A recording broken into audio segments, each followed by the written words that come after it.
আরে জিবরাইল, আমার দাফন আল্লাহর আরশের ডান পাশে হবে। আমি জানতে চাই আমার গুনাহগার উম্মতের দাফন কই হবে। নাহমাদুহু ওয়া নুসাল্লি আলা রাসূলিহিল কারীম। আম্মা বা'দ, ফাআউযু বিল্লাহি মিনাশ শাইতানির রাজীম। বিসমিল্লাহির রহমানির রহিম। কুল ইন কুনতুম তুহিব্বুনাল্লাহ ফাত্তাবিউনি ইউহিব্বুকুমুল্লাহ। সাদাকাল্লাহুল মাওলানাল আযীম। বাবারা, ভাইয়েরা, নবীর শানের একটি ঘটনা বলছি, সবাই একটু মনোযোগ দিয়ে শুনুন। আমার আল্লাহ তাআলা বলেন, জিবরাইল, ও জিবরাইল, আমার বন্ধুর কাছে খবর পৌঁছে দিয়াই, আমার বন্ধুর দেহ উহুদের ময়দানে রক্ত দিয়ে জমিন লাল লাল করে ফেলেছে রে। আমার বন্ধুর কাছে খবর দে রে, এই রক্ত মাখা জমিনের মধ্যে আমার বন্ধুর দাফন করতে দিব না।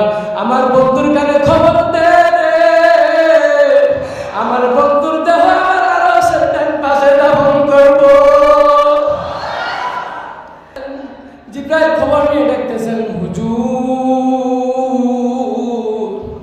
ও হুজুর গো, আল্লাহর সালাম গ্রহণ করুন। আমি জিবরাইলের সালাম গ্রহণ করুন। আল্লাহর নবী গো, আপনার দেহ মুবারক আল্লাহর আরশের ডান পাশে দাফন হবে, আপনি খুশির সহিত কবুল করুন। আমার নবী কোনো কথা কয় না, দুইটা চোখের পানি ঝরঝর করে ছাড়তেছে। জিবরাইল বলেন, ইয়া রাসূলুল্লাহ, এত সুন্দর প্রস্তাব নিয়ে আসলাম, কোনো কথা কন না, খালি কাঁদেন কেন জানতে চাই। আমার নবী বলেন, জিবরাইল রে, তোমার জন্য খুশির খবর হতে পারে, আমি খুশি হতে পারলাম না। বলে, কেন পারলেন না?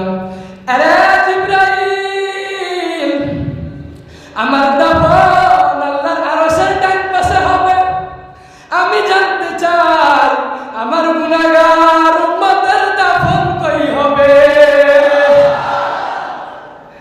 জিবরাইল বলেন, আপনার উম্মতের দাফন এই জমিনের মধ্যে হবে। আমার নবীর কান্না আরো বেড়ে গেল।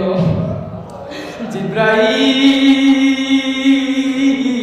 না না, শুইতে পারি না, আমি আরশে থাকবো আর আমার উম্মতেরা এই জমিনে থাকবে। আমার মন মানে না, প্রস্তাব আমি রাখবো না। আমার পক্ষ থেকে একটা প্রস্তাব আমার প্রভুর দরবারে তুলে ধরো। জিবরাইল রে, আমার গুনাহগার তিন উম্মতরা সেই জমিনে থাকবে, আমি নবী আরশে যাব না রে। আমি আমার গুনাহগার তিন উম্মতের সাথে সেই জমিনের মধ্যে শুয়ে থাকবো।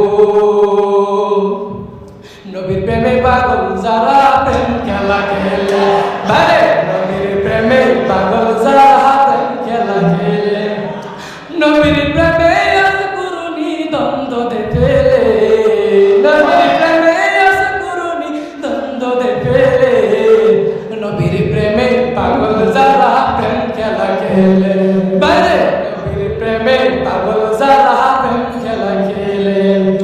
হামজালা